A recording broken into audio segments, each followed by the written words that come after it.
حدیث کی کتاب صحیح بخاری کے اندر کتاب الصوم یعنی کہ وہ کتاب کی جس کے تحت امیر المؤمنین فی الحدیث امام بخاری رحمہ اللہ نے روزے کے مسائل کی احادیث نقل کی ہیں، اس کے تحت ایک باب یا چیپٹر انہوں نے اس نام سے قائم کیا ہے کہ باب التنکیل لمن اکثر الوصال، کہ وصال ایک روزے کو کہا جاتا ہے، وہ روزہ کہ بندہ کئی دنوں تک نہ افطاری کرے نہ سحری کرے، کئی دنوں تک کھانا پینا بند ہو، تو ایسے روزے کو اسلام کی اصطلاح کے اندر وصال کا روزہ کہا جاتا ہے۔ امام بخاری نے اس روزے کی ممانعت کے سلسلے میں ایک باب قائم کیا ہے کہ اسلام میں یہ روزہ منع ہے۔ پھر اس باب کے تحت ایک حدیث مبارکہ لائے ہیں،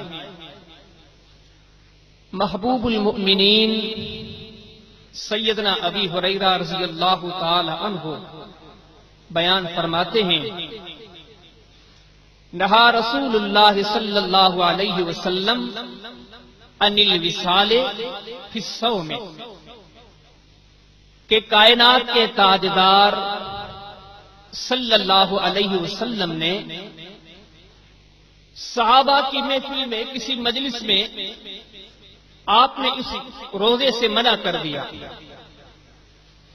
کہ یہ روزہ نہیں رکھنا چاہیے، بلکہ بیچ میں تھوڑی وضاحت کے طور پر ایک بات کہہ دوں، رحمت کائنات علیہ الصلوۃ والسلام نے تب منع فرمایا تھا جب صحابہ نے دیکھا دیکھی میں کہ جب انہوں نے دیکھا کہ نبی کریم علیہ الصلوۃ والسلام اس طرح روزہ رکھ رہے ہیں تو انہوں نے کہا کہ ہم بھی رکھ لیتے ہیں، انہوں نے یہ روزہ رکھ لیا۔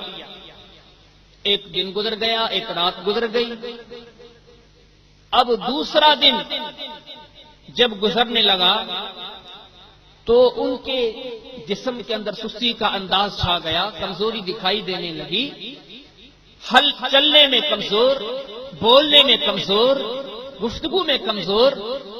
تو سرور کائنات علیہ السلام نے وجہ پوچھی کہ صحابہ کمزور کیوں دکھائی دے رہے ہیں؟ تم لوگوں کی حالت اتنی افسوس کن کیوں ہے؟ کہا کہ یا رسول اللہ صلی اللہ علیہ وسلم، ہم نے وصال کا روزہ رکھ لیا ہے، آپ کو دیکھا، ہم نے رکھنا شروع کر دیا، تو اب نبیوں کے سردار علیہ الصلوۃ والسلام نے آج اپنی محفل میں جناب ابو ہریرہ رضی اللہ تعالی عنہ فرماتے ہیں کہ آپ نے منع کر دیا کہ نہیں، آج کے بعد سن لو یہ روزہ نہیں رکھنا تمہیں۔ ابی ہریرہ فرماتے فقال رجل من المسلمین، صحابہ میں سے کسی نے کہہ دیا کہ یا رسول اللہ صلی اللہ علیہ وسلم انک تواصلو، اے اللہ کے رسول صلی اللہ علیہ وسلم، یہ روزہ آپ تو رکھ رہے ہیں، آپ خود رکھ رہے ہیں اور ہمیں منع کر رہے ہیں۔ آپ نے فرمایا ہاں، ایکم مثلی، بتلاؤ تم میں سے میرے جیسا کون ہے؟ کوئی نہیں۔ ایک حدیث میں آتا ہے کہ آپ نے فرمایا لستو کا احدکم، کہ میں تمہاری طرح نہیں ہوں۔ کیسے؟ پھر آگے آپ نے وضاحت فرمائی، آپ نے فرمایا انی ابیت فیطعمنی ربی ویسقینی، میں رات بسر کرتا ہوں تو میرے رب مجھے کھلاتے بھی ہیں، میرا رب مجھے کھلاتا بھی ہے، پلاتا بھی ہے، تم نہیں دیکھتے۔ اس لیے یہ معاملہ میرا ہے، میرے رب سے ہے، کسی اور کے اندر اس روزے رکھنے کی طاقت ہی نہیں۔ ایکم مثلی، تم میں سے کوئی بھی میرے جیسا نہیں، تو لہذا یہ روزہ رکھنا بند کر دیں۔ اب اس طویل حدیث مبارکہ کے اندر جب میں اور آپ غور کریں گے، سیکھنے کی غرض سے، سمجھنے کے مطلب سے کچھ حاصل کرنے کی کوشش کریں گے، تو انشاءاللہ العظیم ہمیں سیکھنے کے لیے، سمجھنے کے لیے 20 باتیں مل جائیں گی انشاءاللہ العظیم۔ وقت کی مناسبت کے ساتھ میں چند باتیں آپ کے سامنے ذکر کرتا ہوں۔ اللہ رب العالمین سے سوال ہے، دعا ہے، التجا ہے، تمنا ہے، اللہ تعالی ہم سب کو حق کو سچ سننے، سمجھنے، پھر اس کے اوپر عمل کرنے کی توفیق عطا فرمائے۔ اس بیان کردہ حدیث مبارکہ سے پہلی جو ہمیں بات معلوم ہوئی، عام لوگ عام طور پر اکثر کہہ دیا کرتے ہیں جب ہم انہیں ٹوکتے ہیں، روکتے ہیں، کچھ کہتے ہیں کہ جناب والا آپ یہ جو عمل کر رہے ہیں، کیا یہ ثقلین کے سردار نے سکھلایا ہے؟ کیا شریعت نے تعلیم دی ہے؟ تو سامنے والا مخاطب کہتا ہے حدیث میں تو نہیں ہے، سکھلایا تو نہیں گیا، لیکن اگر نیک نیتی سے ہم نے کر دیا تو اس میں کیا حرج ہے؟ 20 معاملہ کہ آپ دیکھیں گے، تلاش کریں گے، لوگ یہی جواب دیتے ہیں۔ دوستو، حرج یہ ہے انسان کی نیت چاہے کتنی نیک ہو، انسان کا دل چاہے کتنا مخلص ہو، لیکن جس بات کی تعلیم نبیوں کے سردار نے نہیں دی وہ تعلیم اچھی نہیں ہو سکتی۔ اور یہ صحابہ تھے کہ جن کے بارے میں قرآن فرماتا ہے اولئک الذین امتحن اللہ قلوبہم للتقوی، جہانوں کے رب نے ان کے دلوں کا امتحان لیا۔ نہ صرف ان لوگوں نے امتحان دیا بلکہ یہ امتحان پہ پورے اترے کہ رب نے رزلٹ کا اعلان کر دیا کہ لہم مغفرۃ و اجر عظیم۔ یہ لوگ تو کامیاب و کامران ہیں جن کی دلوں کے امتحان رب نے لیے۔ لقد رضی اللہ عن المؤمنین اذ یبایعونک تحت الشجرہ فعلم ما فی قلوبہم، جن کے دلوں کے اخلاص کو دیکھ کر عرش والے نے رضامندی کے سرٹیفکیٹ ان کے ہاتھوں میں تھما دیے۔ ایسے نیک نیت لوگ، ایسے مخلص لوگ اگر کوئی ایسا عمل کرتے ہیں نیک نیتی کے بنیاد پر، جس کی تعلیم، جس کا حکم رحمت کائنات علیہ السلام نے نہیں دیا ہوتا، تو ایسے لوگوں کو بھی منع کیا جاتا ہے۔ اخلاص اپنی جگہ پر، نیک نیتی اپنی جگہ پر، لیکن جو عمل نبیوں کا سردار نہ سکھلائے وہ نہیں کیا جا سکتا۔ اس حدیث سے پہلی بات ہمیں یہ بتلائی۔ پھر اسی کے ساتھ دوسری بات اس حدیث مبارکہ سے ہمیں ملتی ہے، انشاءاللہ العظیم آج کی گفتگو اسی عنوان پر آگے لے کے چلتے ہیں، وہ یہ کہ یہ حدیث مبارکہ ہمیں اپنے محبوب جناب محمد رسول اللہ صلی اللہ علیہ وسلم کے مقام و منزلت کے پہچاننے میں مدد کرتی ہے۔ کیسے مدد کرتی ہے؟ اس حدیث مبارکہ سے ہمیں یہ بنیادی نقطہ ملتا ہے کہ رب نے میرے اور آپ کے مقدر میں جو رسول لکھا، جس کی ابتدا کا اللہ تعالیٰ نے مجھے اور آپ کو شرف بخشا، جس کی محبت و الفت کو اختیار کرنے کا رب العالمین نے مجھے اور آپ کو حق دیا ہے، وہ ایسا رسول ہے کہ جس کا مثال کوئی نہیں۔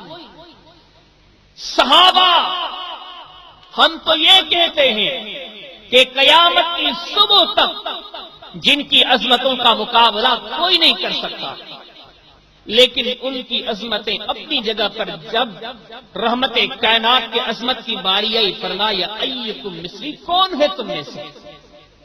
سامنے صدیق اکبر بیٹھے ہوئے ہیں، سامنے جناب عمر بن خطاب بیٹھے ہوئے ہیں، جناب عثمان بن عفان، جناب علی بن ابی طالب، دیگر کبار شخصیات رضوان اللہ علیہم اجمعین۔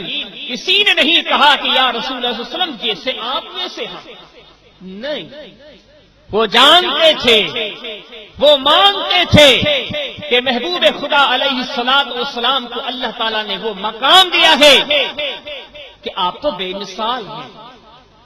بلکہ ایک نکتہ یہ بھی سن لیں، یہ تو صحابہ کی محفل تھی، یہ تو امتیوں کی مجلس تھی۔ میرے اور آپ کے محبوب کو اللہ تعالیٰ نے وہ مقام دیا کہ جس کے مقام میں، جس کی منزلت میں صحابہ تو صحابہ بلکہ انبیاء کرام علیہ السلام بھی ان کے شریک نہیں ہو سکتے۔ اللہ تعالیٰ نے وہ اعزاز دیا، وہ مقام دیا گیا۔ آج اس مقام کو، اس اعزاز کو پہچاننے کی ضرورت ہے۔ آج ہم کلمہ پڑھنے والے زندگی کے بیسیوں معاملات میں جو اپنے محبوب کی تعلیم سے دور ہو چکے ہیں، ان کی تعلیم کو بھلا چکے ہیں، ان کے راستے کو چھوڑ چکے ہیں، تو اس کی بنیادی وجہ یہ بھی ہے کہ بیسیوں سال گزر گئے کلمہ پڑھتے پڑھتے، ایمان کا دعویٰ کرتے کرتے، لیکن اب تک ہم اپنے محبوب کو پہچان نہیں سکے۔ کیونکہ اگر ہم پہچان جاتے ساری دنیا کی تہذیب کو، ساری دنیا کی ثقافتوں کو، ساری دنیا کے علوم و فنون کو، ساری دنیا کے اہل علم و اہل فہم کو، بلکہ ہم سب کو چھوڑ دیتے، لیکن کبھی اپنے محبوب کو نہ چھوڑتے۔ ہم نے اس لیے چھوڑ دیا ہے کہ ہم ان کے مقام سے واقف نہیں ہو سکے۔ اب اس نقطے کی وضاحت کہ نبی کریم علیہ الصلوۃ والسلام ایسے بے مثال تھے کہ صحابہ تو صحابہ، لیکن اللہ تعالیٰ نے کائنات کے تاجدار کو وہ اعزاز دیا، وہ مقام دیا کہ جس کا مقابلہ انبیاء بھی نہیں کر سکتے، کہ آپ بے مثال ہیں، لا شریک ہیں، کوئی ان کا ہمسر نہیں، کوئی ان کی برابری کرنے والا نہیں۔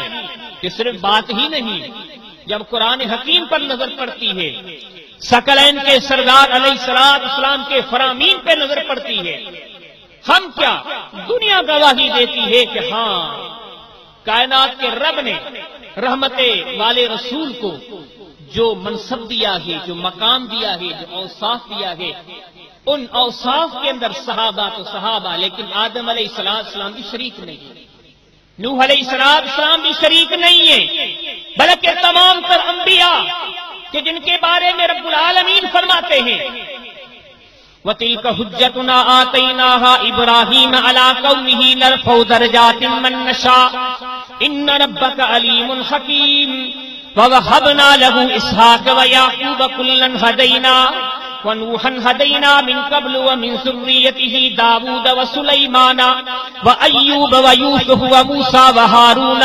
وَكَذَٰلِكَ نَجْزِي الْمُحْسِنِينَ وَزَكَرِيَّا وَيَحْيَىٰ وَعِيسَىٰ وَإِلْيَاسَ كُلٌّ مِّنَ الصَّالِحِينَ وَإِسْمَاعِيلَ وَالْيَسَعَ وَيُونُسَ وَلُوطًا وَكُلًّا فَضَّلْنَا عَلَى الْعَالَمِينَ۔ اللہ تعالیٰ نے نبیوں کے نام ذکر کرتے کرتے اختتام میں فرمایا وَكُلًّا فَضَّلْنَا عَلَى الْعَالَمِينَ، کہ جتنے انبیاء گزرے ہیں یہ تمام تر انبیاء پورے جہانوں میں، پورے عالمین میں سب سے بڑے مقام و منزلت کے مالک ہیں، ان کا مقام اپنی جگہ پر۔ لیکن جب محبوب خدا جناب محمد رسول اللہ صلی اللہ علیہ وسلم کے اعزاز پہ نظر پڑتی ہے، مقام پہ نظر پڑتی ہے، شان پہ نظر پڑتی ہے، تو آپ ایک ایک ادا میں، ایسے بھی نہیں کہ کسی ایک خصلت میں، نہیں، ایک ایک خوبی ایسی سے اللہ تعالیٰ نے نوازا ہے کہ کوئی مقابلہ کر ہی نہیں سکتا۔ پہلی صفت قرآن فرماتا تبارک الذی نزل الفرقان علی عبدہ لیکون للعالمین نذیرا۔ اے لوگوں، جناب محمد رسول اللہ صلی اللہ علیہ وسلم کسی خطے کے لیے نہیں، کسی صوبے کے لیے نہیں، کسی علاقے کے لیے نہیں، جہانوں کے لیے رسول بن کر آئے۔ پھر دوسرے مقام میں قرآن فرماتا ہے وما ارسلناک الا رحمۃ للعالمین۔ اے میرے پیارے حبیب علیہ الصلوۃ والسلام، ہم نے آپ کو تمام جہانوں کے لیے رحمت بنا کر بھیجا ہے۔ کہیں قرآن پہ نظر پڑتی ہے، رب العالمین فرماتے ہیں وما ارسلناک الا کافۃ للناس۔ اے میرے پیارے حبیب علیہ الصلوۃ والسلام ہم نے آپ کو وہ مقام دیا ہے، آپ کو وہ احساس دیا ہے۔ دنیا میں انبیاء گزر گئے، نبی گزر گئے، صاحب شریعت گزر گئے، صاحب کتاب گزر گئے، سب اپنے خطے کے لیے، لیکن جب آپ کی باری آئی رب نے فرمایا وما ارسلناک الا کافۃ للناس، اے میرے پیارے حبیب علیہ الصلوۃ والسلام ہم نے آپ کو پوری انسانیت کے لیے کافی بنا کر بھیج دیا ہے۔ کہیں قرآن نے فرمایا ما کان محمد ابا احد من رجالکم ولکن رسول اللہ وخاتم النبیین وکان اللہ بکل شیء علیما۔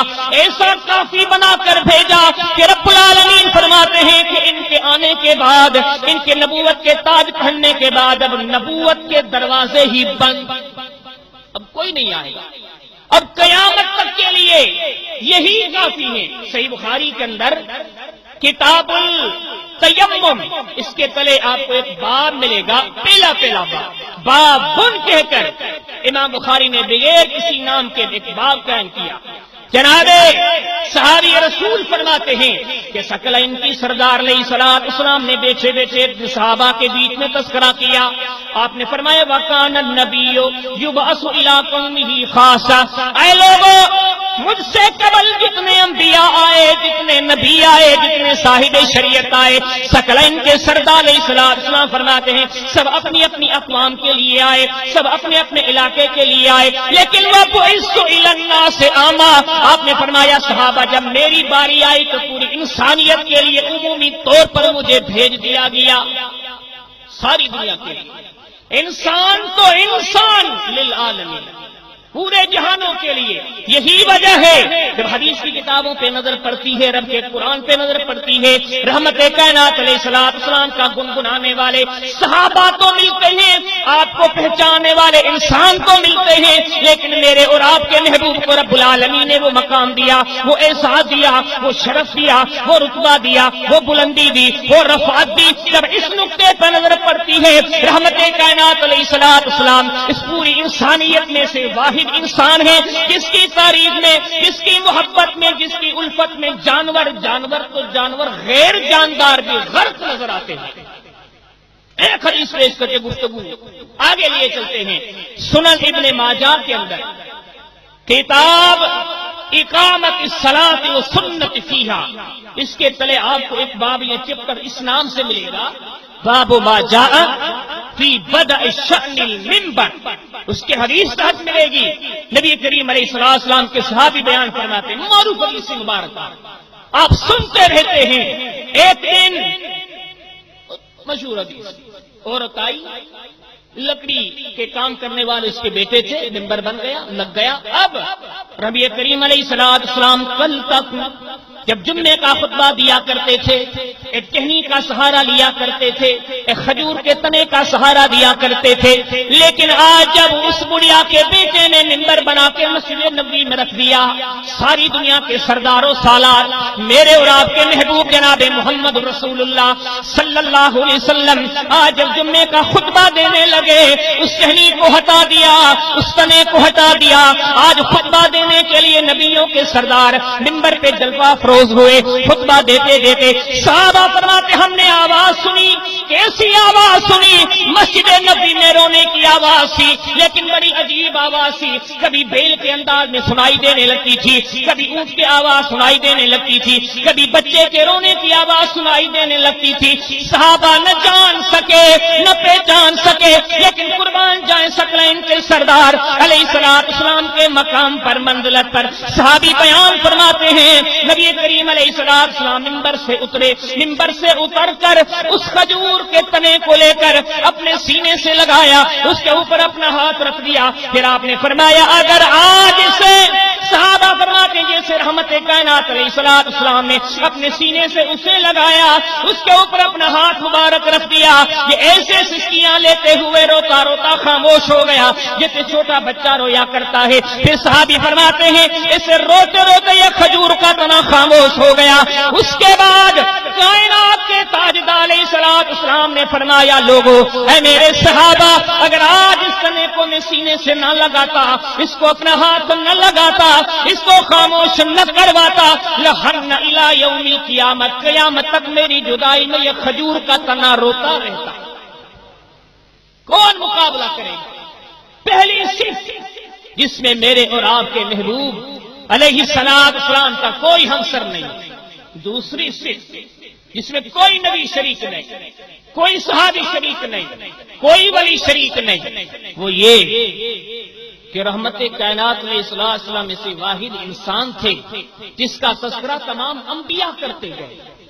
اور میں آپ کے سامنے پہلے آیت پڑھ چکا، جہانوں کا رب فرماتا ہے وَكُلًّا فَضَّلْنَا عَلَى الْعَالَمِينَ، دنیا کے سارے منصب بعد میں، دنیا کے سارے عہدے بعد میں، دنیا کے سارے اعزاز بعد میں، دنیا کے سارے شرف و مقام کے درجے بعد میں، سب سے بڑا درجہ انبیاء کا۔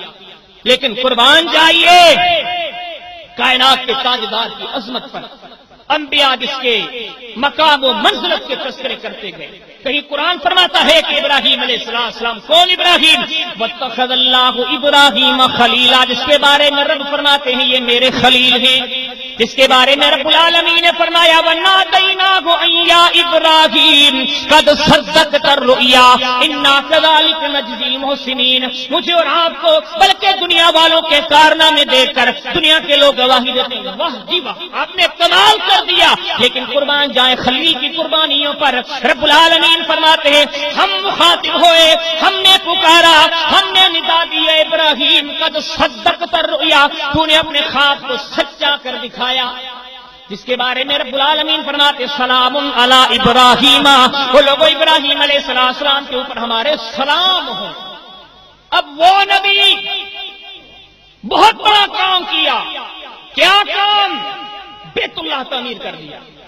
جو مسجد تعمیر کرے ثقلین کے سردار فرماتے من بنا للہ مسجدا بنى اللہ لہ بیتا فی الجنہ، کوئی رب کی رضا کے لیے مسجد تعمیر کر دے، عرشوں والا خدا اسے اس مسجد کے بدلے میں جنت میں گھر تعمیر کر کے دے گا۔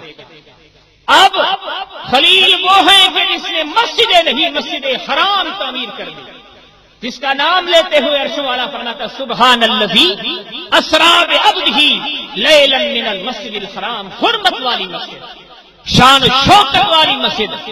اب اس کو تعمیر کرتے ہوئے، تعمیر کرنے کے بعد دعا مانگی، کیا کہا؟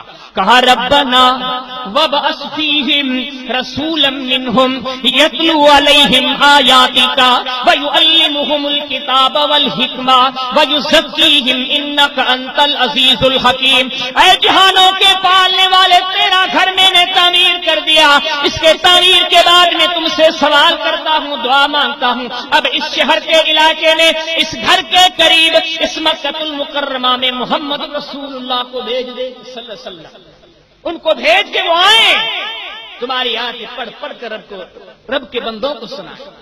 ایک خلیل ہی نہیں، جناب عیسیٰ علیہ السلام جس کو رب العالمین نے اپنا کلمہ قرار دیا، اب وہ جب قوم کے سامنے خطبہ دیتے کیا کہتے ہیں؟ قرآن فرماتا ہے وَإِذْ قَالَ عِيسَى ابْنُ مَرْيَمَ يَا بَنِي إِسْرَائِيلَ إِنِّي رَسُولُ اللَّهِ إِلَيْكُمْ مُصَدِّقًا لِمَا بَيْنَ يَدَيَّ مِنَ التَّوْرَاةِ وَمُبَشِّرًا بِرَسُولٍ يَأْتِي مِن بَعْدِي اسْمُهُ أَحْمَدُ۔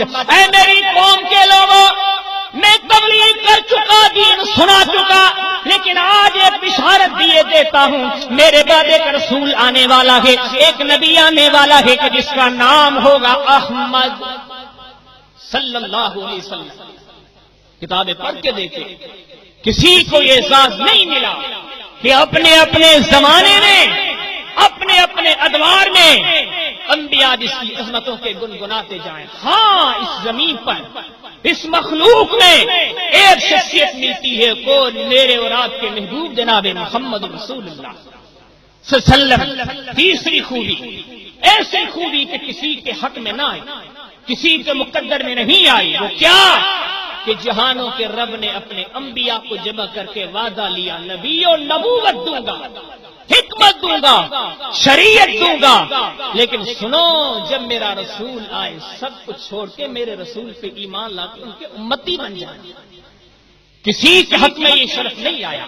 وَإِذْ أَخَذَ اللَّهُ میثاق النبیین لما آتیتکم من کتاب و حکمہ ثم جاءکم رسول مصدق لما معکم لتؤمنن به ولتنصرنہ قال اقررتم فاخذتم على ذلکم اسری قالوا اقررنا قال فاشهدوا وانا معکم من الشاہدین۔ رب العالمین فرماتے وہ وقت یاد کرو جب اللہ رب العالمین نے نبیوں کو جمع کیا، رسولوں کو جمع کیا، جمع کر کے ہوئے کہا اے نبیوں تمہیں دنیا میں بھیجوں گا، نبوت دوں گا، کتاب دوں گا، لیکن اے میرے نبیوں جب تمہارے زمانے میں، جب تمہارے ادوار میں جناب محمد رسول اللہ صلی اللہ علیہ وسلم آ جائیں تو لتؤمنن به ولتنصرنہ، ان پہ ایمان بھی لانا ہے، ان کے دین کی داعی بن کے ان کی مدد بھی کرنی ہے۔ ایسا مثال کسی اور کے لیے نہیں ملے گا۔ تیسری میرے اور آپ کے محبوب کی بے مثالی، میں تو چند باتیں ذکر کرتا ہوں وگرنہ کائنات کے رب نے رحمت کائنات کو وہ مقام دیا کہ آپ ایک ایک ادا میں بے مثال ہیں۔ ہم تو چند باتیں ذکر کرتے ہیں اپنی عقیدت کا اظہار کرنے کے لیے، ہم اپنے ایمانوں کو تازگی بخشنے کے لیے، ہم اپنی محفلوں کو سرور دینے کے لیے، وگرنہ رحمت کائنات کو تو رب نے وہ اعزاز دیا کہ آپ کی ایک ایک ادا ایسی کہ آپ اس میں بے مثال ہیں۔ چوتھی خوبی رب العالمین نے وہ اعزاز دیا، شرق و غرب ساری دنیا کے انسانوں میں دیکھ لیجئے وہ نہیں ملے گا۔ وہ کیا کہ رب العالمین فرماتے ہیں وَالنَّجْمِ إِذَا هَوَىٰ مَا ضَلَّ صَاحِبُكُمْ وَمَا غَوَىٰ وَمَا يَنطِقُ عَنِ الْهَوَىٰ إِنْ هُوَ إِلَّا وَحْيٌ يُوحَىٰ کہ رب العالمین فرماتے ہیں میرے محبوب وہ ہیں، وہی بولتے ہیں جو میری وحی اترتی ہے۔ کوئی ہے ہم نہیں، کوئی ثانی نہیں، چار چیزیں، پھر پانچویں چیز، ایک ایک چیز کو دیکھتے جائیں، کوئی ہمسر نہیں ملے گا۔ پھر اس نبوت کے سلسلے میں، پھر اس نبوت کے ذریعے رب العالمین نے جو علم بخشا، کیونکہ نبوت ایک علم کا نام ہے، ایک منصب کا نام ہے، کہ فرمایا قل انما انا بشر مثلکم یوحی الی انما الہکم الہ واحد۔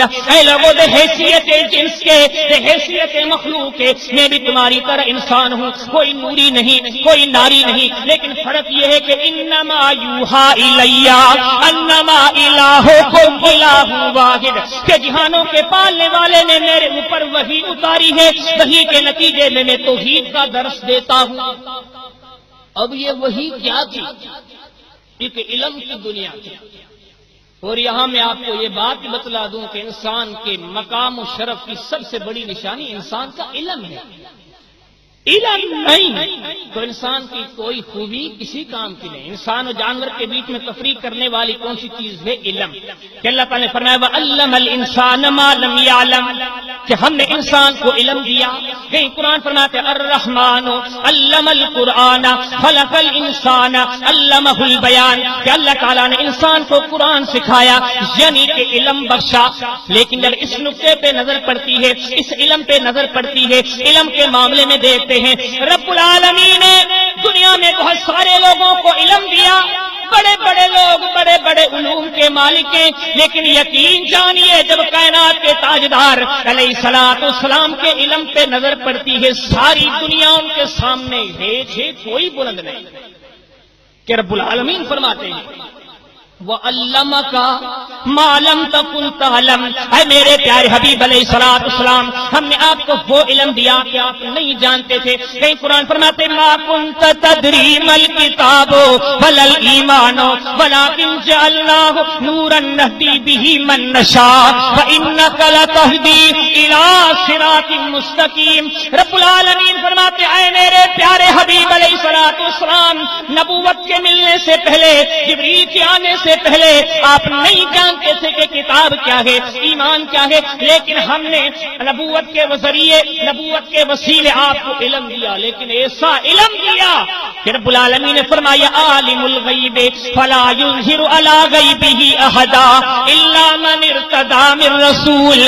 رب العالمین نے فرمایا دنیا کے علوم، دنیا کی ڈگریاں، دنیا کے کتب کو پڑھ پڑھ کر سینکڑوں دنیا میں علماء تو بن سکتے ہیں، اسکالر تو بن سکتے ہیں، ڈاکٹر تو بن سکتے ہیں، وکیل تو بن سکتے ہیں، لیکن محبوب خدا جناب محمد رسول اللہ صلی اللہ علیہ وسلم کو رب العالمین نے کون سا علم دیا جس علم میں بھی بے مثالی دکھتی ہے، جس علم میں بھی آپ بے مثال نظر آتے ہیں؟ رب العالمین نے فرمایا ہم نے وحی کے ذریعے علم غیب سے آگاہ کیا۔ کوئی پڑھ پڑھ کے پاگل ہو جائے، غیوب سے واقف نہیں ہوگا، لیکن رحمت کائنات علیہ السلام کو اللہ تعالیٰ نے وحی کے ذریعے ایسے معاملات سے واقف کیا، اس وحی کی بدولت آپ ان معاملات کو جانتے تھے جہاں انسانیت کا پہنچنا بھی ممکن نہ تھا۔ تبھی تو رب نے فرمایا غیوب کے معاملات ذکر کرتے ہوئے جن کو انسانیت کی آنکھ نہیں دے سکتی، فرمایا ذالکا من انباء الغیب نوحیہ الیکا۔ ایک اور مکان میں فرمایا تلک من انباء الغیب نوحیہ الیکا۔ رب العالمین نے فرمایا اے میرے پیارے حبیب علیہ الصلوۃ والسلام، ہم نے ان باتوں کے ذریعے، اس وحی کے ذریعے، اس جبریل کے ذریعے ہم نے آپ کو وہ علم دیا جو لوگ نہیں جانتے، بلکہ اس سے قبل آپ ہی نہیں جانتے تھے۔ ایسا علم جب ہم اس علم پہ نظر کرتے ہیں، قیامت تک کا سلسلہ تو بعد میں، لیکن جب رحمت خدا علیہ السلام، رحمت کائنات علیہ السلام اپنے زمانے میں، آج بھی دنیا دعوے کرتی ہے کہ ہم نے تو بڑا کمال کر دیا، سائنس اور ٹیکنالوجی کے اس دور میں ہم نے معلوم نہیں کہاں سے کہاں تک تیر مار دیا۔ یاد رہے ساری دنیا کے تجربے مشاہدے اپنی جگہ پر، لیکن اس زمانے میں جس میں نہ سائنس تھی نہ ٹیکنالوجی تھی، محبوب خدا علیہ السلام کو رب العالمین نے وہ مشاہدات کروائے، وہ علوم بخشے، وہ حقائق بخشے کہ جن تک میں سمجھتا ہوں ہر مسلمان سمجھے گا قیامت تک سائنس نہیں پہنچ سکتی۔ چند مثالیں ذکر کرتا ہوں، بلکہ مختصر مثالیں ذکر کرتے ہوئے اپنی گفتگو کے آگے لے کے چلتے ہیں۔ حدیث کی کتاب صحیح مسلم کے اندر کتاب الفتن کے تحت آپ کو ایک حدیث مبارکہ ملے گی۔ رحمت کائنات علیہ السلام نے ایک دن زمین کا تذکرہ کیا، جس زمین پہ ہم چلتے ہیں، گھومتے ہیں، پھرتے ہیں۔ آپ نے فرمایا ان الارض زوالی، رب العالمین نے میرے سامنے زمین کو لپیٹ دیا۔ کتنا لپیٹ دیا؟ کائنات کے تاجدار علیہ السلام نے فرمایا قد عرفت مشارقہا و مغاربہا، زمین کے مشرق و مغرب میرے سامنے آگے سب کو میں نے دیکھ لیا۔ اب اس نقطے پر آپ دیکھیں گے دنیا گزری ہے، گزرے گی، کوئی نہیں پہنچ سکے گا۔ ایک مثال آپ کو ملے گی قرآن میں، ذوالقرنین نامی بادشاہ کی۔ رب العالمین فرماتے ہیں وَيَسْأَلُونَكَ عَنْ ذِلْقَرْنَيْنِ، اے میرے پیارے حبیب صلی اللہ علیہ وسلم، آپ سے لوگ ذوالقرنین کے بارے میں پوچھتے ہیں، وہ ایسا حاکم تھا، بادشاہ تھا۔ آگے کائنات کے رب نے اس کے علم کا تذکرہ کیا، اس کی دانائی کا تذکرہ کیا، اس کی نظر کی بلاغت کا تذکرہ کیا۔ رب العالمین نے فرمایا حتی اذا بلغ مطلع الشمس، آگے فرمایا پھر حتی اذا بلغ مغرب الشمس، کہ جہاں سورج ڈوبتا تھا وہاں بھی یہ بندہ پہنچ گیا، جہاں سے سورج طلوع ہوتا تھا یہ بندہ وہاں بھی پہنچ گیا۔ کون؟ ذوالقرنین۔ ایک بنیادی نقطہ بتلاتا ہوں، جب ذوالقرنین کے نظر کی باری آئی تو مطلع اور مغرب ذکر کیا گیا، لیکن جب محمد رسول اللہ صلی اللہ علیہ وسلم کی نظر کا تذکرہ آیا تو مشارق و مغارب کا تذکرہ کیا گیا۔ اور اس میں ایک بنیادی فرق ہے، مطلب کی معنی وہ جگہ کہ جہاں سے سورج طلوع ہوتا ہے، اور مشارق جمع ہے وہ جگہیں جہاں سے سورج طلوع ہوتا ہے، اور مغرب وہ جگہ جہاں سورج طلوع ہوتا ہے۔ واحد ہے مغارب وہ جہاں سے سورج غروب ہوتا ہے، وہ جگہ۔ جب ذوالقرنین کی باری آئی تو واحد کا تذکرہ کیا گیا، ڈوبنے کی جگہ، طلوع ہونے کی جگہ۔ جب محمد رسول اللہ صلی اللہ علیہ وسلم کی باری آئی تو وہاں سے مشارق کا تذکرہ ہوا، مغارب کا تذکرہ ہوا۔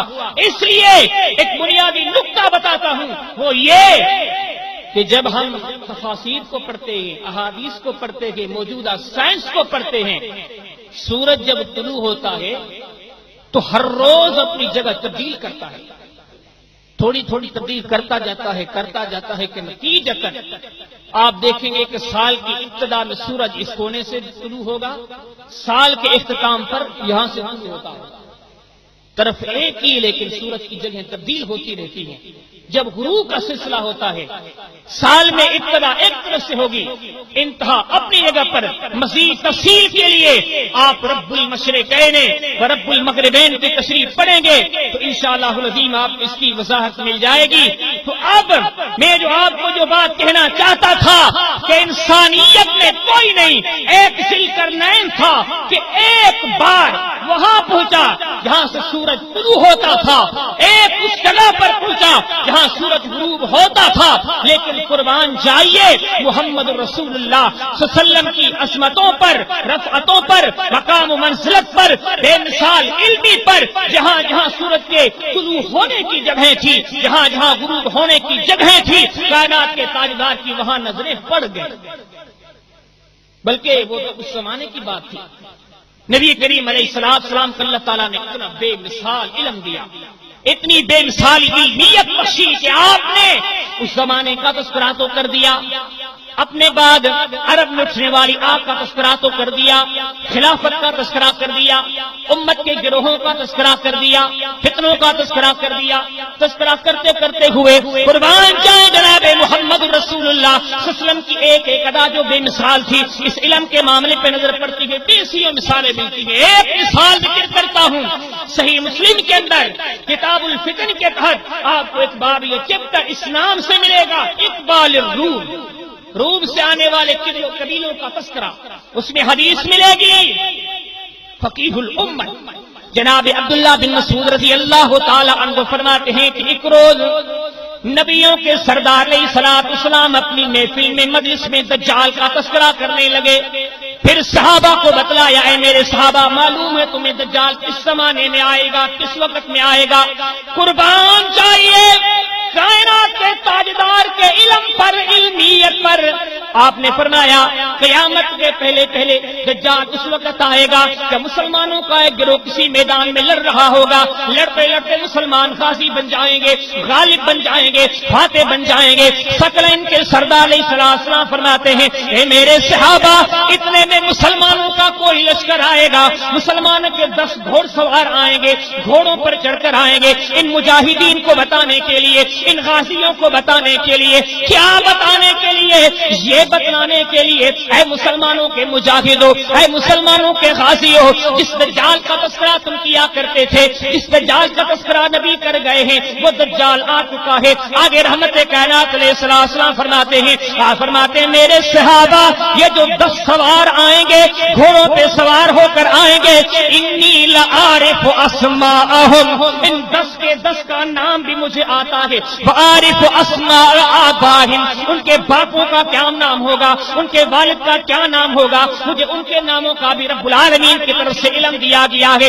حتیٰ کہ آپ نے فرمایا وَأَلْوَانَ خُيُولِهِمْ، اے میرے صحابہ یہ 10 گھوڑ سوار غازی و مجاہد جو آج ان غازی و مجاہدوں کو بتانے کے لیے آئیں گے، گھوڑوں پر سوار ہو کر آئیں گے، کائنات کے تاجدار فرماتے ہیں میرے صحابہ جن گھوڑوں پہ سوار ہو کر آئیں گے ان گھوڑوں کے رنگوں کو بھی میں جانتا ہوں۔ علم کون مقابلہ کرے گا؟ چوتھی بات جس میں رحمت کائنات علیہ السلام کے علم کا تذکرہ کرتے ہوئے کتاب و سنت کو پڑھتے ہیں تو اس مقصد میدان میں بھی میرے اور آپ کے محبوب بے مثال نظر آتے ہیں۔ پانچویں بات ساری انسانیت کی تاریخ کو پڑھ ڈالیے، مثال نہیں ملے گا۔ رب العالمین فرماتے ان اللہ وملائکتہ یصلون علی النبی، اے لوگو نبی کریم علیہ السلام کے بارے میں رب العالمین فرماتے ہیں جہانوں کا رب اور اس کے فرشتے نبیوں کے سردار پہ درود بھیجتے ہیں۔ دیکھ لو، پڑھ لو کتابیں، ایک مثال بھی نہیں ملے گی کہ رب العالمین نے کسی اور کے بارے میں کہا ہو، کسی اور کے متعلق کہا ہو، کسی اور کے بارے ایسی بات کی ہو۔ نہیں، اس پوری انسانیت میں ایک ہی شخصیت نظر آئے گی، کون؟ میرے اور آپ کے محبوب جناب محمد رسول اللہ صلی اللہ علیہ وسلم۔ چھٹی بات جو جہانوں کے رب رحمت جناب محمد رسول اللہ صلی اللہ علیہ وسلم کو دی گئی کتاب و سنت، تمام تاریخ کتب پڑھ لیے، کوئی مثیل و مثال نہیں ملے گا، وہ یہ کہ آپ وہ واحد انسان تھے کہ جس کے پیچھے چھوڑے گئے شیطان بھی مسلمان ہو گئے، کوئی مثال نہیں ملے گا۔ حدیث کی کتاب صحیح مسلم کے اندر کتاب الایمان پہلی جلد ایک باب یا چیپٹر اس نام سے آپ کو ملے گا، باب الاسراء برسول اللہ صلی اللہ علیہ وسلم، کائنات کے تاجدار کے معراج کا تذکرہ، اس میں حدیث ملے گی، حدیث تو طویل ہے، ایک ٹکڑا پیش کرتا ہوں۔ آپ نے فرمایا میں چھوٹا تھا، بچپنے میں فرشتہ آیا، فرشتے نے لیٹایا، لیٹانے کے بعد میرے دل کو نکالا، دل کو دھویا، دل کا ایک ٹکڑا کاٹ دیا، کہا کہ ہذا حظ الشیطان یا محمد صلی اللہ علیہ وسلم، یہ جو آپ کے دل میں ٹکڑا تھا یہ شیطان کا تھا، ہم نے یہ ٹکڑا نکال کے آپ کے دل کو شیطان سے پاک کر دیا ہے۔ بلکہ صحیح مسلم کے اندر کتاب صفتی قیامت، قیامت کی نشانیوں کا تذکرہ، اس کے تحت آپ کو ایک باب یہ چیپٹر اس نام سے بھی ملے گا کہ باب تحریش الشیطان، شیطانوں کا مقابلہ، اس میں حدیث ملے گی۔ فقیہ الامت جناب عبداللہ بن مسعود رضی اللہ تعالی عنہ بیان فرماتے ہیں کہ ایک روز نبی کریم علیہ السلام نے صحابہ کی محفل میں فرماتے یہ فرما دیا، آپ نے فرمایا میرے صحابہ، جو بھی انسان دنیا میں آتا ہے ہر انسان کے پیچھے ایک جن چھوڑ دیا جاتا ہے، ایک شیطان چھوڑ دیا جاتا ہے۔ جناب ابن مسعود رضی اللہ تعالیٰ عنہ فرماتے ہیں جیسے ہی نبیوں کے سردار نے یہ فرمایا، میں نے کہا وَإِيَّاكَ يَا رسول اللہ صلی اللہ علیہ وسلم، اے نبیوں کے سردار صلی اللہ علیہ وسلم بتلائیں کہ آپ کے پیچھے بھی شیطان چھوڑ دیا گیا ہے، کہ آپ کے ساتھ بھی شیطان ہوا کرتا ہے۔ آپ نے فرمایا وَإِيَّايَ، اے میرے صحابی، ہاں میرے ساتھ بھی شیطان موجود ہے، لیکن فرق یہ ہے اِلَّا أَعَانَنِي عَلَيْهِ، فرق یہ ہے کہ میرے رب نے میری مدد کی ہے، فَأَسْلَمَ، میرے ساتھ گھومنے والا شیطان بھی مسلمان ہو گیا ہے۔ پھر آگے فرمایا، آپ نے فرمایا لا یأمرنی الا بخیر، ہے شیطان، ہے کون؟ جن، جنوں کی مخلوق میں سے، لیکن قربان جائیں جناب رحمت کائنات علیہ السلام کے مقام پر، قربان جائیں رحمت کائنات علیہ السلام کے اعزاز پر، آپ نے فرمایا ہے تو جنوں میں سے، ہے تو شیطانوں میں سے، لیکن میرے ساتھ رہ کر مسلمان بن چکا ہے، نہ ہی مسلمان بن چکا بلکہ آپ نے فرمایا جب بھی مجھ سے بات کرتا ہے تو خیر و بھلائی کی بات کرتا ہے۔ کوئی مثال نہیں ملے گی، ڈھونڈے تراشیے نہیں ملے گی۔ چھٹی بات، ساتویں بات، دنیا میں تعلقات کی بنیاد پر لوگ پہچانے جاتے ہیں، وہ تو بہت بڑے آدمی ہیں، فلاں کے ساتھ اس کے بہت بڑے تعلقات ہیں، جس کام کے لیے جائے ممکن ہی نہیں کہ نہ ہو نہیں سکتا، جیسے کہیں گے فلاں اس کی بات کو مان لے گا، کیونکہ فلاں کا عزیز ہے، فلاں کا قریب ہے، فلاں کا چہیتا ہے، سب کی محبت ہے اپنی جگہ پر، لیکن جب رحمت کائنات علیہ السلام کی محبت کس کی؟ جو رب العالمین اپنے حبیب سے محبت کرتے ہیں، دعائیں مانگتے جاتے ہیں، کائنات کے رب دیے جاتے ہیں، معلوم ہوتا ہے کہ آپ جیسا مستجاب الدعویٰ بھی کوئی نہیں۔ کئی مثالیں ملیں گی، چند مثالیں ذکر کرتا ہوں۔ حدیث کی کتاب مسند احمد کے اندر ایک فصل یا باب، حدیث ابی امامہ انصاری صحابی تھے، ان کا نام تھا سدی بن اجلان رضی اللہ تعالی عنہ، وہ حدیث نقل کرتے ہیں۔ امام صاحب نے اس باب کی پہلے حدیث مبارک کا ذکر کیے، فرماتے ایک بار ایک صحابی آیا جو بھی نیا مسلمان ہو رہا تھا، دین میں نیا داخل ہو رہا تھا، ابھی اس وقت ٹکڑا پیش کرتا، آ کے کہنے لگا کہ یا رسول اللہ صلی اللہ علیہ وسلم، مسلمان تو ہوں گا، ایمان تو لاؤں گا، لیکن ایک بات کی مجھے اجازت دی جائے۔ کون سی؟ اے نبیوں کے سردار علیہ الصلوۃ والسلام، ماضی میں بدکاری کیا کرتا تھا، بدکاری کا میں عادی تھا، مجھے بدکاری کرنے کی اجازت دی جائے، مجھے زنا کرنے کی اجازت دی جائے۔ جناب ابو امامہ رضی اللہ تعالی عنہ فرماتے ہیں آج کہنے والے نے یہ کہہ دیا فوضع یدہ علیہ، جناب محمد رسول اللہ صلی اللہ علیہ وسلم نے اپنا ہاتھ آگے بڑھا کر اس کے کندھے پہ رکھ دیا، اس کے سرہانے پہ رکھ دیا، پھر آسمانوں کی طرف اٹھایا، رب العالمین کی دربار میں سوال کیا اللہم اغفر ذنبا، اے جہانوں کے پالنے والے اس کے گناہوں کو معاف فرما۔ پھر آگے سوال کیا وطہر قلبا، اے جہانوں کے پالنے والے اس کے دل کو پاک بنا دے، اس کے دل کو طاہر بنا دے۔ آگے آپ نے فرمایا وحسن فرجا، اے جہانوں کے پالنے والے آج یہ میری محفل میں آنے والا، میری مجلس میں آنے والا اس بات کا اظہار و اقرار کرتا ہے میں بدکاری کا عادی تھا، اے میرے رب اس کو پاک دامنی عطا فرما دے۔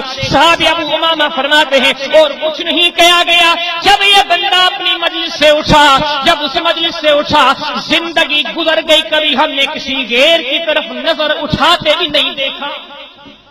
ایک دعا کا کمال، عرش والے کی عطا ہوئی، یہاں ثقلین کے سردار کے ہاتھ تھے۔ کتنی مثالیں ملی، ایک تیسری مثال، ایک مثال آپ کو صحیح بخاری میں کتاب المرض، بعض نسخوں کے اعتبار سے کتاب المرض، اس میں ایک باب ملے گا باب دعاء العائد للمریض، مریض کے لیے عیادت کرنے والا دعا کرے اس کا بیان۔ ایک حدیث ملے گی یہاں پہ مختصر ہے، حافظ ابن حجر کی کتاب تبلیغ التعلیق اس میں یہ حدیث مبارکہ مفصل ملے گی، یا دیگر کتب احادیث میں نبی کریم علیہ السلام کے صحابی جناب سعد رضی اللہ تعالیٰ عنہ جو مکہ سے ہجرت کر کے مدینہ میں آئے، اب پھر کسی وجہ سے مدینہ سے واپسی ہوئی، مکہ گئے۔ اب مکہ میں جب رہے بیمار پڑ گئے، ایسے بیمار پڑ گئے کہ حدیث میں آتا ہے کہ وہ سمجھ چکے تھے، سمجھ رہے تھے کہ شاید اب میری زندگی ختم، یہاں تک کہ جو خاندان کے افراد تھے ان کو بلایا، کہا کہ آؤ وصیت کرتا ہوں، میرے بعد تم لوگوں کو کیا کیا کرنا ہے۔ وصیتیں ہو چکی، صحابی سمجھ چکا کہ میری زندگی کے دن ختم ہو چکے۔ فرماتے اتنے میں رحمت کائنات علیہ السلام آئے، طبیعت معلوم کی، طبیعت پوچھی۔ صحابی نے بڑے درد مند لہجے میں سوال کیا یا رسول اللہ صلی اللہ علیہ وسلم، کیونکہ آپ کا فرمان بھی ہے کہ جو بندہ اپنے وطن کو چھوڑ کر ہجرت کر کے چلا جائے کسی اور خطے میں، کسی اور علاقے میں جہاں مہاجر بن کے بیٹھا تھا، اگر اس کو وہی موت آ جائے، وہی وفات آ جائے، تو شریعت نے اس وفات کو بھی اعزاز قرار دیا کہ یہ بندہ اللہ کی رضا کے لیے کہاں کا تھا، کہاں جا کے زندگی کا ایام بسر کیا۔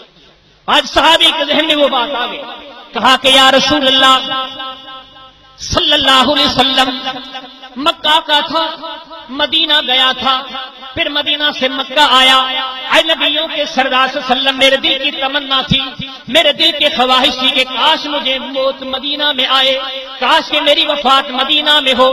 قربان جائیں جناب محمد رسول اللہ صلی اللہ علیہ وسلم جن کے بارے میں رب العالمین نے فرمایا وما ينطق عن الهوى ان هو الا وحی یوحی، وہ لوگ ساری دنیا کے لوگ اپنی مرضی سے بولے، اپنی منشا سے بولے، لیکن رب العالمین فرماتے ہیں میرے محبوب میری مرضی سے بولتے ہیں، میری وحی سے بولتے ہیں۔ آج ساتھ کو دیکھ رہے ہیں کہ بیماری کے آخری ایام میں اپنی وصیت بھی کر چکے ہیں، جو جان چکے، مان چکے کہ میری زندگی کے ایام ختم ہونے والے ہیں۔ قربان جائیں، آپ نے فرمایا سد کچھ بھی ہو جائے تو مکہ میں نہیں مرے گا، تمہیں مکہ میں کچھ نہیں ہوگا۔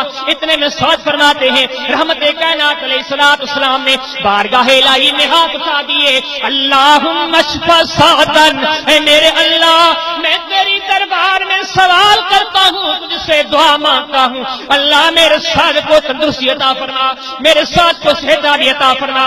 سعد فرماتے وہی دن تھا میری تندرستی ہو گئی، میں لوٹ کے مدینہ آ گیا۔ رب کے محبوب کی دعائیں صحیح مسلم کے اندر کتاب الفضائل کے تحت ایک باب یا چیپٹر آپ کو اس نام سے بھی ملے گا، من فضائل ابی ہریرہ رضی اللہ تعالیٰ عنہ، حدیث ملے گی، حدیث طویل ہے، اختصار پیش کرتا ہوں۔ جناب ابو ہریرہ رضی اللہ تعالیٰ عنہ کی جو اماں تھی، ماں تھی، وہ اسلام پہ نہیں تھی، صحابہ ان کو تبلیغ کرتے، ماں ان کو مارتی تھی۔ لیکن یہ برداشت کرتے تھے، میرے اور آپ کی طرح نہیں تھے۔ ماں 2 لفظ بولے، ہم 4 بول رہے ہیں۔ آج تو ہمارا حال یہ ہے، جس نے 9 مہینے اپنے پیٹ میں پالا، کئی سال ہماری خاطر نیندیں قربان کر دی، خود تکالیف در تکالیف برداشت کی، لیکن بچے کے اوپر آنچ آنے نہیں دی۔ آج وہ امی اتنی سی بات بول دے، اس کے پیٹ میں پلنے والا بچہ اپنا ہاتھ اس امی کی طرف اٹھاتا ہے۔ یہ میری اور آپ کی آج گئی گزری حالت۔ وہ صحابہ تھے، ماں نے مارا، روتے ہوئے آئے، یا رسول اللہ صلی اللہ علیہ وسلم، بڑی تبلیغ کی میری ماں کو، لیکن میری ماں نہیں مانی۔ فد اللہ ان یہدی اللہ ام ابی ہریرہ، اے جہانوں کی رحمت، جہانوں کے پالنے والے کی دربار میں سوال کیجئے، اللہ تعالیٰ میری امی کو ہدایت دے دے۔ ابو ہریرہ فرماتے میرے کہنے کی دیر تھی، نبی کریم علیہ الصلوۃ والسلام نے بارگاہ الہی میں ہاتھ اٹھا دیے، سوال کر دیا، اللہم اہدی ام ابی ہریرہ، اللہم اہدی ام ابی ہریرہ، اے میرے اللہ ابو ہریرہ کی اماں کو ہدایت عطا فرما، ابو ہریرہ کی اماں کو ایمان عطا فرما۔ ابو ہریرہ فرماتے ہیں یہ دعا سننے کی دیر تھی، یہ فوراً اٹھا، بھاگتا ہوا اپنے گھر کی طرف گیا۔ گویا ایسے محسوس ہوتا ہے ابو ہریرہ یہ سوچے جا رہے تھے کہ دیکھوں میرے گھر پہلے میں پہنچتا ہوں کہ نبیوں کے سردار کی دعا پہنچتی ہے۔ ابو ہریرہ دوڑتے دوڑتے گھر جا رہے ہیں، اپنے دروازے کو کھڑکھڑایا، اپنے دروازے کو بجایا، فرماتے اندر سے آواز آئی۔ ساری زندگی اپنی امی کی آوازیں سنتا رہا، لیکن آج کی آواز میں ذرا تبدیلی تھی، آج کی آواز میں ذرا شائستگی تھی۔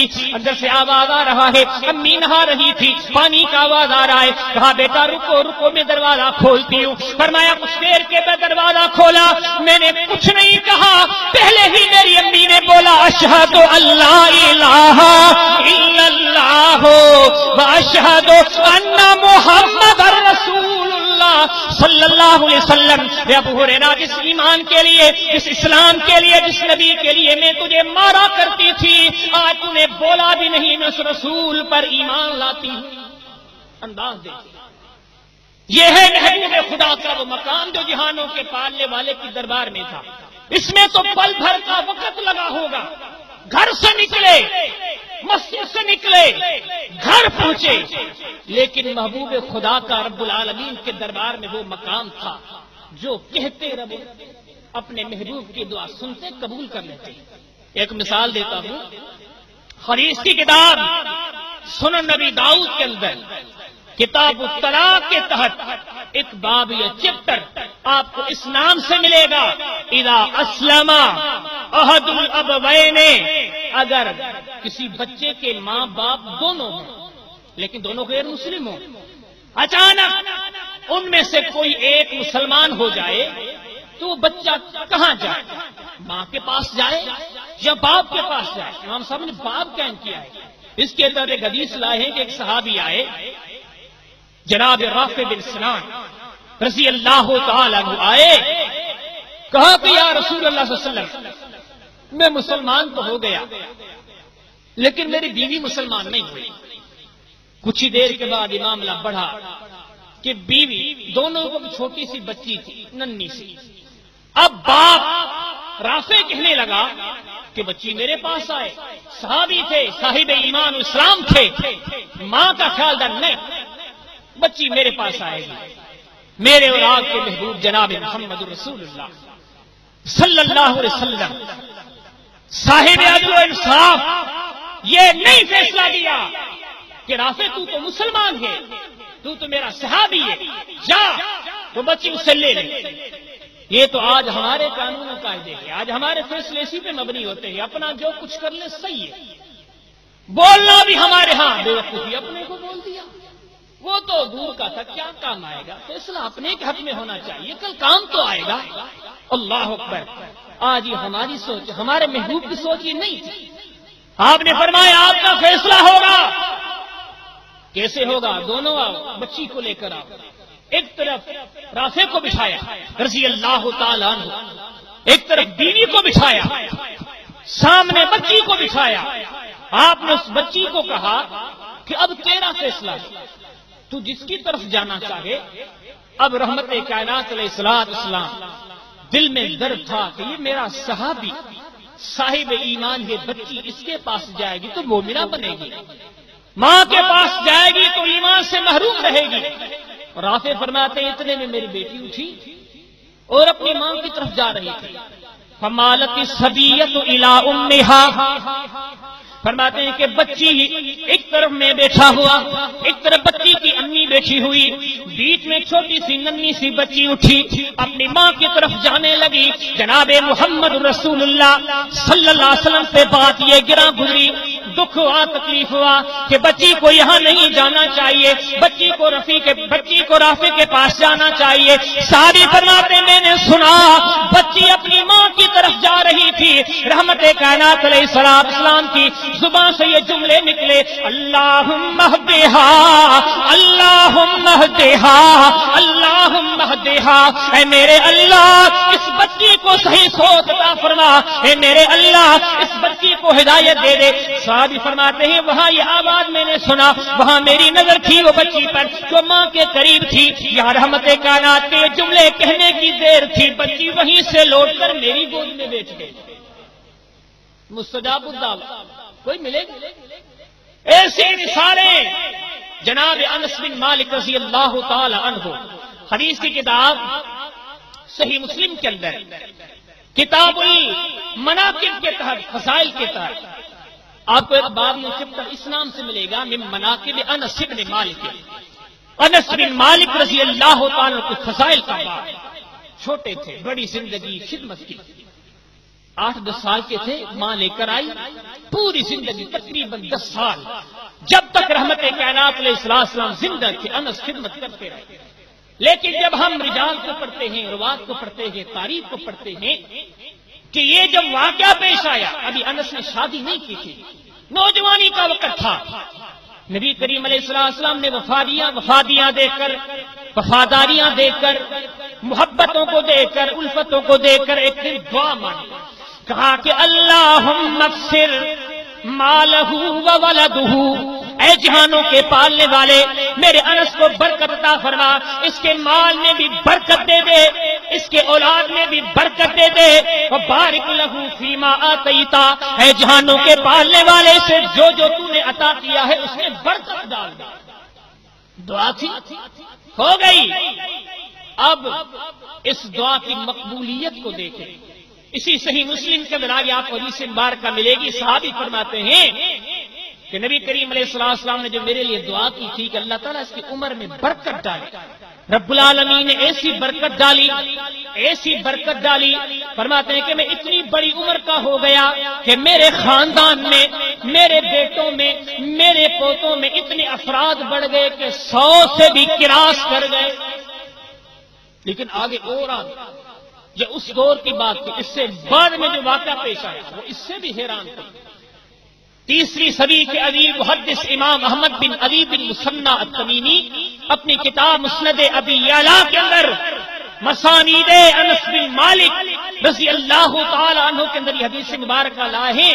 انس فرماتے پھر اس کے بعد رحمت کائنات علیہ السلام نے جو میرے لیے دعا مانگی تھی، میرے لیے جو بارگاہ الہی میں یہ سوال کیا تھا، اللہ اس کے اولاد میں برکت ڈالیو، اللہ اس کے اولاد میں برکت ڈالنا۔ فرماتے ہیں میرے اولاد میں اتنی برکت ہوئی، اتنی برکت ہوئی، فرماتے ہیں کہ میرے اولاد اتنی پیدا ہوئی، میری عمر میں اتنی برکت آئی کہ فرماتے ہیں میں بوڑھا بن گیا، اتنا بوڑھا بن گیا کہ میرے بیٹوں اور پوتوں میں جو لوگ فوت ہو گئے وہ 100 سے بھی زیادہ تھے۔ اتنی اللہ تعالیٰ نے عمر دی، فرماتے حتیٰ کہ فطال عمری، میری زندگی بڑھ گئی، فاستحییت من اہلی، اب میں حیا محسوس کرنے لگا کہ میں اتنا بوڑھا ہو گیا ہوں، اب زندگی سے میں نے سمجھا کافی زندگی جی لی ہے۔ پھر واشتقت لقاء ربی، پھر میں نے دل میں یہ خواہش کی، ہائے کاش مجھے اب اللہ رب العالمین اپنے طرف بلا لے۔ تابعی فرماتے ہیں یہ جملے میں نے سنے تھے، یہ بات میں نے سنی تھی، کچھ ہی دنوں کے بعد سنا کہ انس دنیا چھوڑ کر چلے گئے ہیں۔ جو بات میں آپ کے سامنے کر رہا تھا جناب محمد رسول اللہ، 7ویں بات صلی اللہ علیہ وسلم، اللہ تعالیٰ کتنے محبوب تھے، مقبول تھے، مبرور تھے، اتنے مستجاب الدعوہ تھے، چہیتے تھے کہ اس کی مثال آپ کو نہیں ملیں گی۔ 8ویں مثال رحمت کائنات علیہ السلام جس کو رب نے خود کہا کہ وما ارسلناک الا رحمتا للعالمین، آپ رحمت ہیں۔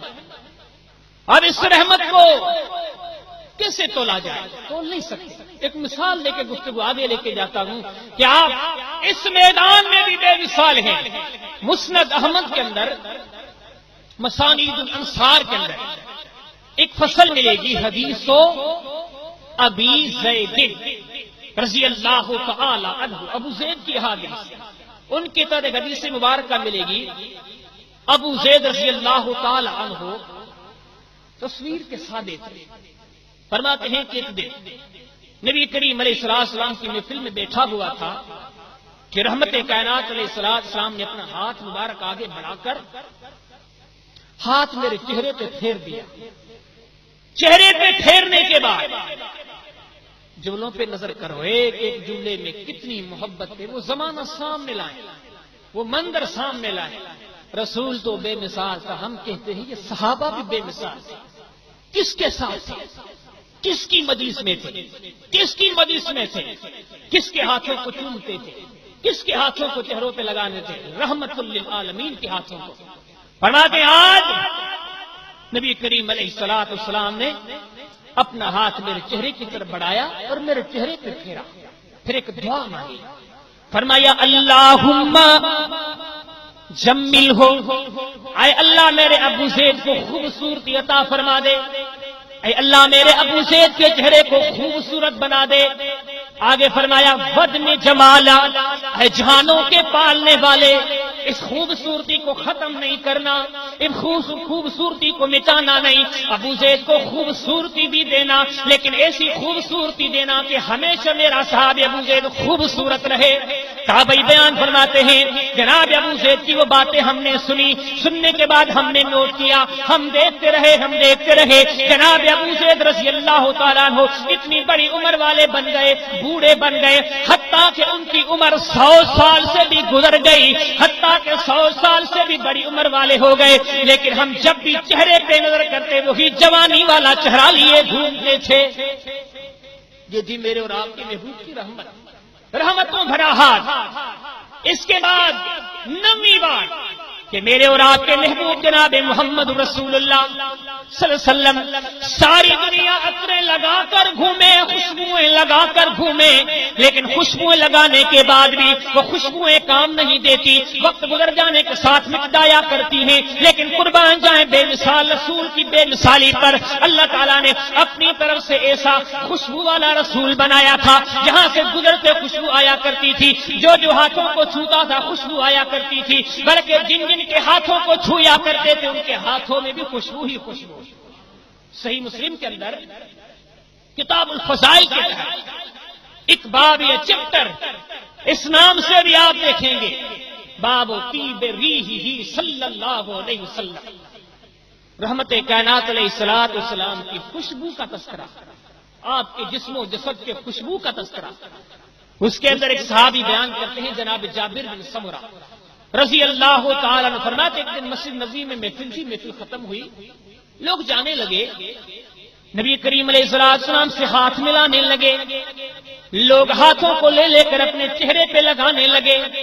فرماتے جب میں نے نبی کریم علیہ السلام کے ہاتھ کو چھویا، میں نے ہاتھ سے ہاتھ لگایا، اس ہاتھ کو اپنے چہرے کے قریب کیا، فرماتے ایسے محسوس ہوا یہ ہاتھ نہیں بلکہ خوشبو، عظیم ترین خوشبو کی ایک ڈبی تھی، کیسی خوشبو آ رہی ہے۔ رحمت کائنات علیہ السلام کی خوشبو کے میدان میں بے مثالی، بلکہ وقت کی نزاکتوں کو سامنے رکھتے ہوئے میں موضوع کو مختصر کرتے ہوئے آپ کے سامنے یہ عرض کرنا چاہتا ہوں کہ رحمت کائنات علیہ السلام کے چند اوصاف ہی کیا، یہ چند باتیں ہی کیا، بلکہ ایک ایک نقطے پہ نظر پڑے گی۔ رحمت کائنات علیہ السلام کو عرش والے نے وہ مقام دیا، وہ احساس دیا کہ ایک ایک میدان میں بے مثال ہیں، ان کے سفر کا تذکرہ ہوتا ہے۔ رب العالمین فرماتے سبحان الذی اسری بعبدہ لیلا من المسجد الحرام الی المسجد الاقصی الذی بارکنا حولہ لنریہ من آیاتنا انہ ھو السمیع البصیر۔ رب العالمین فرماتے ہیں اس بندے کو میں نے سیر کرایا، جب حدیث کی کتابوں پہ نظر پڑتی ہے تو میرے اور آپ کے محبوب کا یہ سفر و معراج بھی بے مثال ہے۔ انبیاء گزر گئے، نیک گزر گئے، صلحاء گزر گئے، لیکن جناب محمد رسول اللہ صلی اللہ علیہ وسلم نے جو سفر کیا، قیامت تک دنیا جو کچھ کر لے، سائنس بنا لے، ٹیکنالوجی بنا لے، کچھ بھی کر لے، محبوب خدا علیہ الصلوۃ والسلام کو رب العالمین کی طرف سے اس سفر سے نوازا گیا، اس معراج سے نوازا گیا کہ دنیا جس کا کوئی مثال نہیں دے سکتی۔ کہاں پہنچے؟ سدرۃ المنتہا۔ نبی کریم علیہ الصلوۃ والسلام نے فرمایا سدرۃ المنتہا تک میں پہنچ گیا، دنیا نہیں پہنچ سکتی۔ ان کا سفر بھی بے مثال تھا، جس سواری پر بیٹھ گئے دنیا جسے براق کہتی ہے، دنیا سے سواری نہیں لا سکتی۔ معراج کی شب انبیاء کو نمازیں پڑھائی، انبیاء کی امامت کروائی، اس امامت کا شرف جو رحمت کائنات علیہ الصلوۃ والسلام کو ملا، یہ شرف کسی کے حق میں نہیں آیا۔ یہ تو بعد کا زمانہ تھا، نبوت کے بعد کی باتیں تھی، معراج کا زمانہ تھا۔ جناب محمد رسول اللہ صلی اللہ علیہ وسلم جس کو رب العالمین فرماتے ہیں وَرَفَعْنَا لَكَ ذِكْرَكَ، اے میرے پیارے حبیب صلی اللہ علیہ وسلم، ہم نے آپ کا ذکر بلند کر دیا ہے، ہم نے آپ کے مقام و منزلت کو بلند کر دیا ہے۔ ایسی مقام و منزلت کے ایک ایک ادا میں بے مثالی ابھی نبوت کا اعلان نہیں کیا تھا کہ آپ خود فرماتے ہیں انی عارف حجر مکہ کان یسلم علی قبل ان ابعث۔ فرمایا صحابہ نبی بننے سے پہلے، بعثت سے پہلے، اعلان نبوت سے پہلے مکہ میں ایک پتھر تھا، جس پتھر کو میں آج بھی پہچانتا ہوں، جس پتھر کو میں آج بھی جانتا ہوں، یہ نبوت سے قبل مجھے سلام کیا کرتا تھا۔ نبوت سے قبل بھی بے مثال، نبی بننے کے بعد بھی بے مثال، معراج جیسا سفر کیا جس کا سفر بھی بے مثال، جس کی سیرت بھی بے مثال، دنیا میں رہے بے مثالی کے ساتھ رہے، دنیا سے جب جانے لگے اب دنیا کے بعد والا سفر بھی بے مثال۔ اگر قیامت کا تذکرہ کیا جائے قیامت کے میدان میں بے مثال، فرمایا قیامت کے دن، حدیث کے حوالے حسد کرتا ہوں وگرنہ گفتگو میں حدیث پیش نہیں کر سکتا۔ رحمت کائنات علیہ الصلوۃ والسلام نے فرمایا قیامت کے دن میرے ہاتھ میں ایک جھنڈا تھما دیا جائے گا، ایک علم تھما دیا جائے گا۔ رحمت کائنات علیہ الصلوۃ والسلام فرماتے ہیں وہ جھنڈا ایسا ہوگا، وہ علم ایسا ہوگا، میرے ہاتھ میں ہوگا، لیکن آدم علیہ الصلوۃ والسلام سے لے کر قیامت تک آنے والے سب اسی جھنڈے کے تلے ہوں گے۔ پھر اس اتنے بڑے دن میں فرمایا وَعَسَىٰ أَن يَبْعَثَكَ رَبُّكَ مَقَامًا مَحْمُودًا، کہ رب العالمین فرماتے اے میرے پیارے محبوب صلی اللہ علیہ وسلم، رب العالمین آپ کو ان قریب مقام محمود سے نوازے گا۔ مقام محمود کیا ہے؟ صحیح ابن حبان کتاب تاریخ چپٹریاں باب الحوض والشفاعت، جناب ابو ہریرہ رضی اللہ تعالی عنہ فرماتے ہیں رحمت کائنات علیہ الصلوۃ والسلام نے جب مقام محمود کا تذکرہ کیا، اس بلند مقام کا تذکرہ کیا، فرمایا میرے صحابہ فَيُقِيمُنِي رب العالمین منہ مقاما، قیامت کے دن میرا رب مجھے ایسے مقام پہ پہنچانے گا، ایسے مقام پر پہنچائے گا، ایسے مقام پر بٹھائے گا فَلَمْ يَكُمْ هُ مِنْ قَبْلِي أَحَدٌ مِنْ بَعْدِي أَحَدٌ، نہ مجھ سے قبل کوئی وہاں پہنچ سکا، نہ میرے بعد کوئی وہاں پہنچ سکتا ہے۔ قیامت میں بھی بے مثال۔ اگر سفارش کا معاملہ ہو، صحیح مسلم پہلی جلد کتاب الایمان باب اثبات الشفاعت، لوگ جائیں گے آدم علیہ السلام کے پاس، آدم جی آپ دعا مانگیں کہ آج رب العالمین کی دربار میں سوال کیے جائے، امتحان لیا جائے، فرمائیں گے نہیں کسی اور کے پاس جائیں، نوح علیہ السلام کے پاس جائیں، سب کے پاس لوگ جائیں گے۔ ابو البشر کے پاس ہوتے ہوتے، نوح علیہ السلام سے ہوتے ہوتے، ابراہیم علیہ السلام سے ہوتے ہوتے، موسیٰ علیہ السلام سے ہوتے ہوتے، سب جواب دیتے جائیں گے، انکار کرتے جائیں گے۔ اگر ہاں بولے گا تو میرا اور آپ کا محبوب جناب محمد رسول اللہ صلی اللہ علیہ وسلم۔ پھر اس میدان کے بعد امتحان ہو گیا، سوالات ہو گئے، جنت کی طرف جانے لگے۔ جہنمی جہنم کی طرف جانے لگے۔ قربان جائیے میرے اور آپ کے محبوب کی بے مثالی پر، ایک ایک قدم پر نظر کریں، ایک ایک پہلو پر نظر کریں، ایک ایک نقطے پر نظر کریں۔ رب العالمین نے وہ احساس دیا، وہ مقام دیا کہ ایک ایک قدم پر بے مثال ہی دکھتے ہیں۔ فرمایا میں جاؤں گا لیکن انا اکثر الناس تبعا یوم القیامہ، ہر ایک کے پاس کچھ لوگ ہوں گے، کچھ امتی ہوں گے، کچھ اصحاب ہوں گے، لیکن جب تعداد کی باری آئے گی، ثقلین کے سردار علیہ السلام فرماتے سب سے بڑی تعداد جن کی امتیوں کی ہوگی وہ میں ہی ہوں۔ ہر میدان میں بے مثال فرماتے آگے جاؤں گا، جنت کا دروازہ کھٹکھٹاؤں گا، جو جواب ملے گا اس جواب سے بے مثالی ٹپکتی ہے، کوئی نہیں کھٹکھٹائے گا۔ فرمایا میں ہی جنت کا دروازہ کھٹکھٹاؤں گا۔ اندر سے فرشتہ پوچھے گا، اندر سے کھڑے ہونے والے مجھ سے پوچھیں گے من انتا، تو کون ہے؟ جنت کا دروازہ کھٹکھٹانے والا کائنات کے تاجدار علیہ السلام فرماتے میں جواب دوں گا انا محمد صلی اللہ علیہ وسلم، میں محمد ہوں صلی اللہ علیہ وسلم۔ رحمت کائنات علیہ السلام فرماتے ہیں جنت کے اندر کھڑے ہونے والا فرشتہ کہے گا اے محمد صلی اللہ علیہ وسلم، جب سے یہ جنت رب العالمین نے پیدا کی ہے اس کے دروازے پہ مجھے کھڑا کر دیا ہے، میری ڈیوٹی لگا دی ہے کہ یہ دروازہ تب تک نہیں کھولنا جب تک کہ رحمت کائنات اس دروازے پر نہ آئے۔ پھر اس جنت کے بعد اب سوچ لیں جن کے نواسوں کے بارے میں ہو، ان الحسن والحسین سیدا شباب اہل الجنہ، جن کے نواسے جنت کے جوانوں کے سردار ہوں، جن کی بیٹی کا مقام یہ ہو، فرمایا الفاطمہ تو سیدۃ نساء اہل الجنہ، فرمایا میری بیٹی جنت کی عورتوں کی سردار ہوگی، جن کے صحابہ کا مقام یہ ہو، فرمایا ان ابا بکر و عمر سیداتہ اہل الجنہ، میرا ابو بکر عمر جنت کے بڑی عمر والوں کے سردار ہوں گے، جن کے نواسے جنت میں سردار ہوں، جن کی بیٹی جنت میں سردار ہوں، جن کے صحابی جنت میں سردار ہوں۔ بتلاؤ ان کے سردار کا خود کا مقام کیا ہوگا؟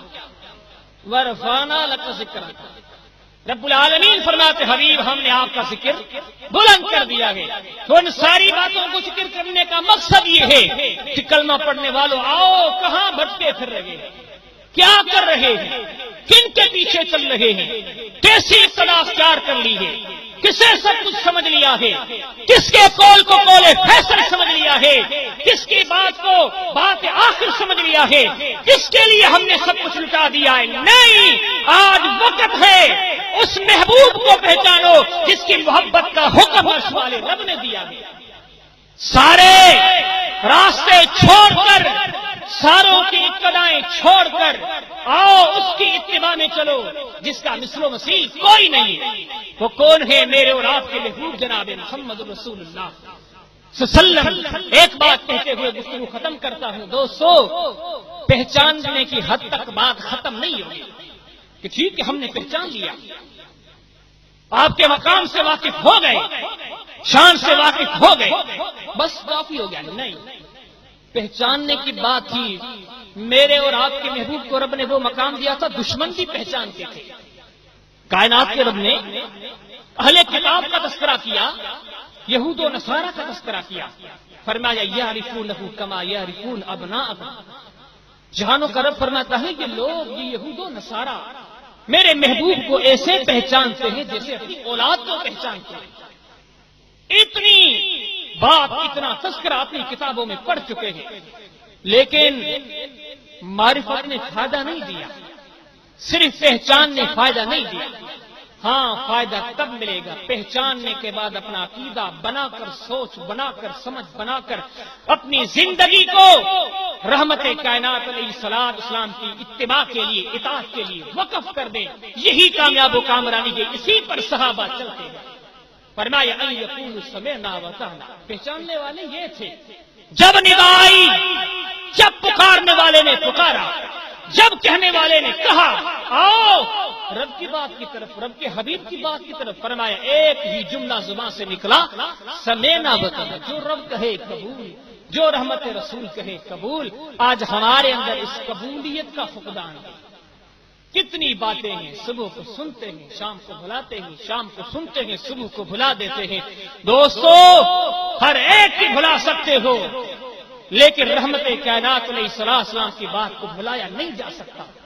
ہاں جو بھلاتا ہے گویا اس نے جنت کا راستہ بھلا دیا، اپنی عاقبت کو بھلا دیا، اپنے انجام کو بھلا دیا کہ دنیا و آخرت کی ساری کامیابیاں کامرانیاں عرش والے رب نے اسی راستے میں رکھی ہے کہ فرمایا کامیابیاں اور تو اور فاتبعونی یحببکم اللہ، میرے محبوب کے پیچھے چلو میرے محبوب بن جاؤ۔ تو اللہ تعالیٰ سے سوال ہے، دعا ہے، التجا ہے، ان باتوں کو سمجھنے، سننے، اپنے سینوں میں سمیٹنے، محفوظ کرنے، ان کے مطابق عقائد بنانے کے اللہ تعالیٰ توفیق عطا فرمائے۔ ہمارے ذہنوں میں، ہمارے عقلوں میں غیروں کے افکار گھومتے ہیں، غیروں کے خیالات گھومتے ہیں، فلاں کی فلاں بہت کچھ تھا، فلاں کے بارے میں تو مت پوچھیے، فلاں کیا کہہ سکتے ہیں۔ کلمہ پڑھنے والے یہ جملہ تو اس لیے بولتا ہے کہ تو نے اپنے محبوب کو نہیں پہچانا، اگر اس کو پہچانا ہوتا تو سارے ہی بھول جاتے۔ سب سے بڑھ کر سورج کے ہوتے ہوئے کبھی کسی نے کہا کہ فلاں گھر میں چراغ بڑا اچھا جلتا ہے، فلاں جگہ پہ آگ میں بڑی روشنی ہے، نظر ہی نہیں آئے گی، سورج کی موجودگی میں ساری روشنیاں ختم ہیں۔ یاد رہے میرے اور آپ کے محبوب علیہ السلام کو جہانوں والے رب نے ہدایت کا مینار اور سورج قرار دیا ہے۔ اب سورج کی روشنی میں کہاں ہم دیے جلائے گھومتے ہیں، کہاں اغیار کے پیچھے بھاگتے پھرتے ہیں۔ اٹھو کلمہ پڑھنے والوں، سب کو چھوڑ کے اس محبوب سے وفاداری کرو جس نے وفاداری اسے کی، زمین پہ گھومتا تھا، اس کی قدموں کی آواز جنت میں گنگناتی تھی۔ آج ہم بھی وہیں سے پا سکتے ہیں، وہیں سے پائیں گے۔ اللہ تعالیٰ سے سوال ہم سب کو عمل کی توفیق عطا فرمائے۔ وآخر دعوانا ان الحمدللہ۔